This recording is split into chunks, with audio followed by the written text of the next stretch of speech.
Have you ever noticed that the people who seem strongest are often the ones nobody remembers to check on?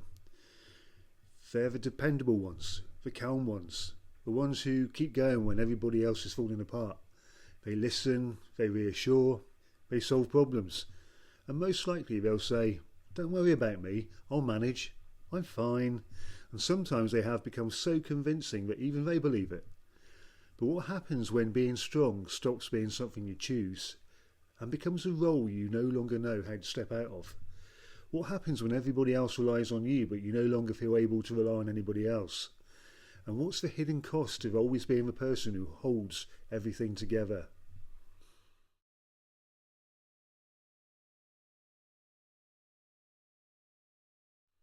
Hi, I'm Dave and welcome to Dave's Minecraft.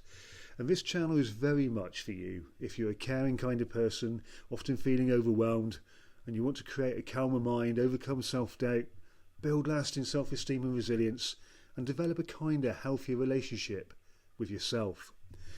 And today I want to explore with you the hidden cost of always being strong. Because strength can be a wonderful quality, but when strength means never showing your needs, never asking for help, and never allowing yourself to be vulnerable, it can slowly weigh you down to the point of exhaustion. And the difficult part is that it often looks admirable from the outside. People may well praise you for how well you cope. They may say, "I don't know how you do it. You always seem so calm.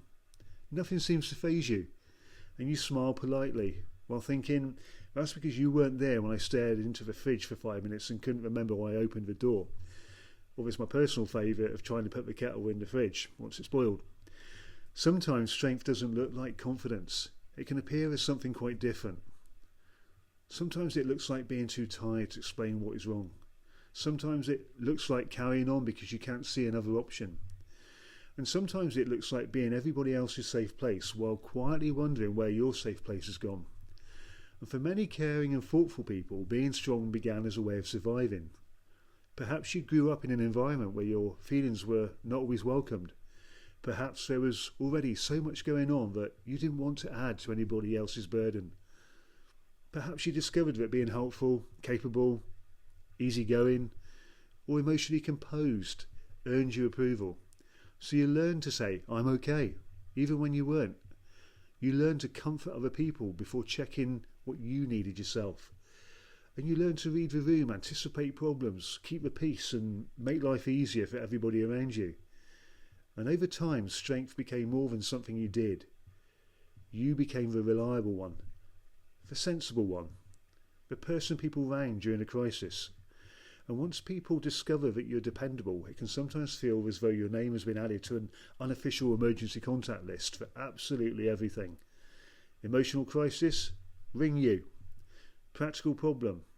Ring you. Something heavy needs moving? Apparently that's also in your department. Because once you become known as a strong one, people can easily forget that reliability doesn't mean unlimited availability. But underneath the humour is something important. When you are known as a strong one, people may begin to assume that you do not need the same care, reassurance or support as everybody else. Not necessarily because they're uncaring. Sometimes it's simply because you've become very skilled at hiding what you need. You may say, "It's nothing. I'll sort it. Other people have it worse. I don't want to make a fuss." But your pain doesn't become irrelevant because somebody else is also struggling. Your tiredness still matters. Your disappointment still matters. And your fear still matters. Your needs don't have to win an international competition before they qualify for compassion. One of the hidden costs of always being strong is emotional loneliness. And other people don't always know what's really happening inside you. They know the capable version, the reassuring version, the version that says, "Leave it with me." But they may not know the version of you that feels frightened, uncertain, resentful, hurt, or simply worn out. And the longer you hide those parts, the harder it can feel to reveal them. You may start thinking, what if people see me differently? What if I upset them? What if they cannot cope with seeing me struggle? What if I open the door and everything comes pouring out? So you keep the door closed. You put another emotional chair against it, then perhaps a small cupboard, and before long you've redecorated the entire hallway just to avoid opening it. But emotions that are ignored don't simply disappear. They often reveal themselves in different ways. You become irritable over small things. You may feel numb. You may struggle to rest without feeling guilty. You may find yourself withdrawing from people while secretly wishing somebody would notice. You may lie awake at night replaying conversations because daytime was too busy for your mind to process what happened. By the way, I've made another video about this called Why Thoughts Feel Louder at Night. Please do have a look for it on this channel. You may find it very relatable and hopefully helpful too. And also you may feel suddenly overwhelmed by something that appears minor and then judge yourself by saying, why am I reacting like this? Usually it's not only about what happened in the moment, it's about everything you've been carrying before the moment arrived. It's rarely just the dropped cup, the unanswered message, or the missing car keys. Sometimes the missing car keys are simply the final representatives of a much larger delegation. Another hidden cost is that constant strength can turn into constant responsibility. You begin to feel responsible for everybody's comfort, everybody's mood, everybody's reactions, everybody's expectations. And you may believe that you must remain calm so nobody else becomes upset. You must say yes so nobody feels disappointed. You must keep helping because people depend on you.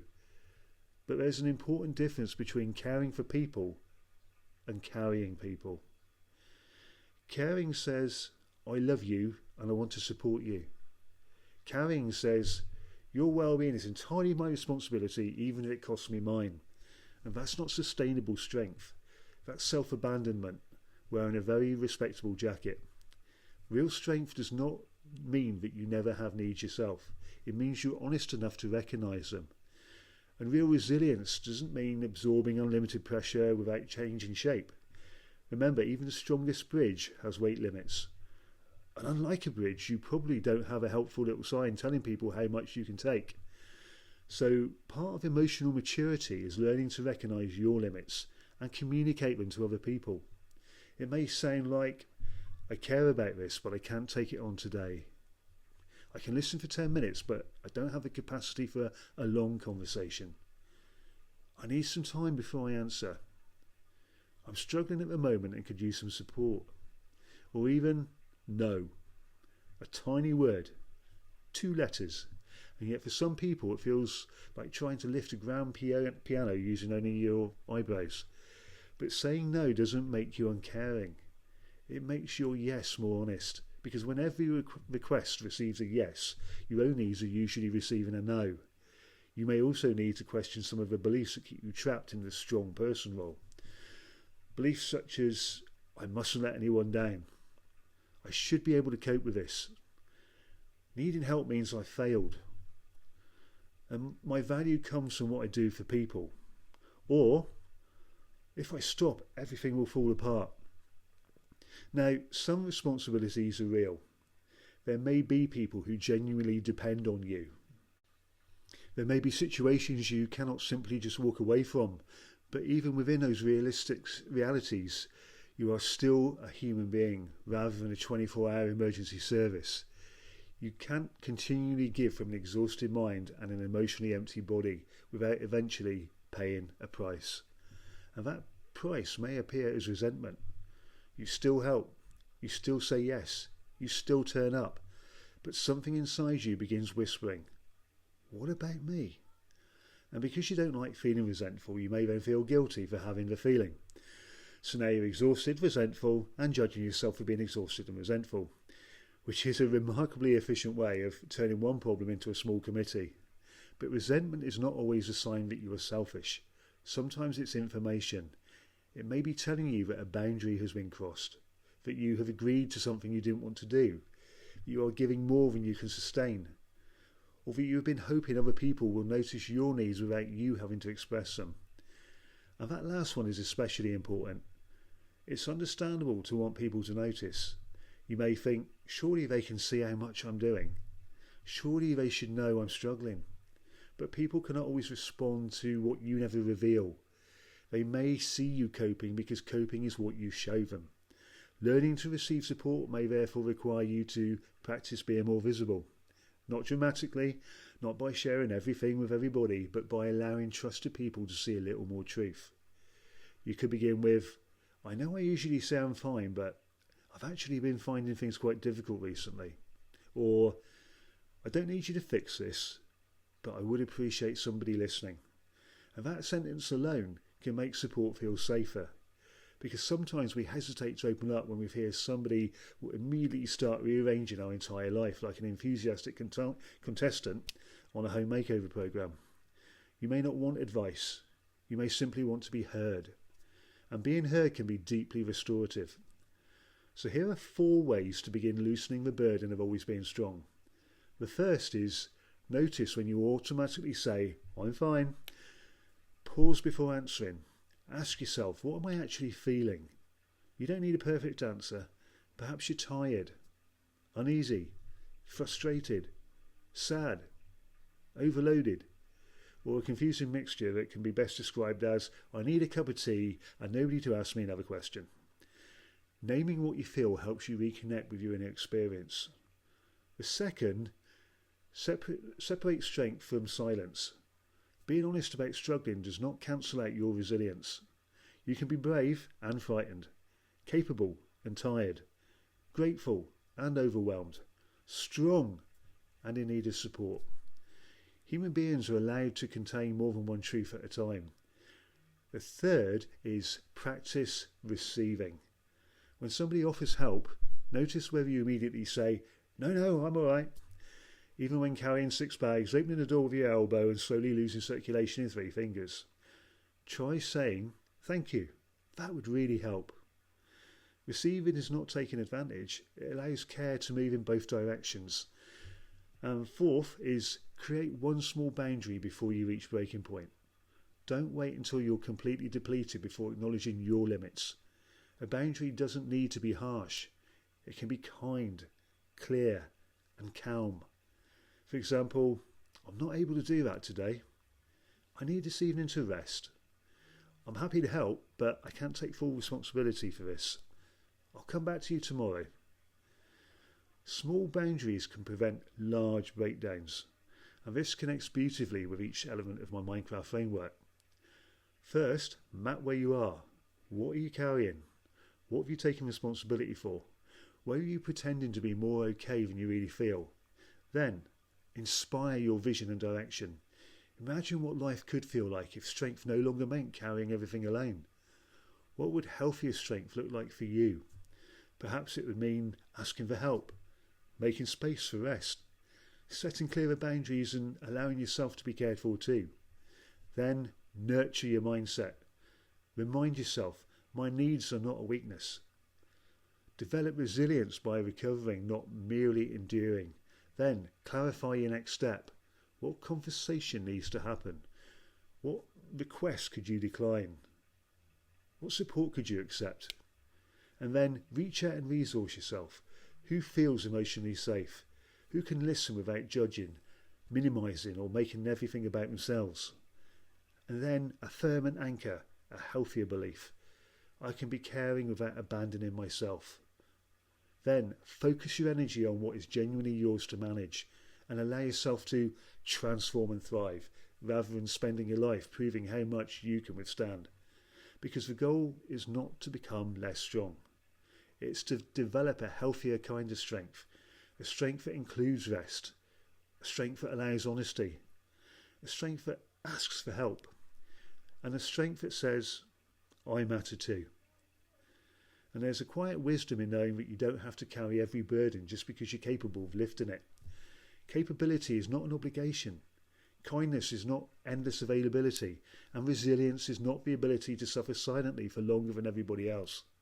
Sometimes the strongest thing you can do is admit, this is difficult.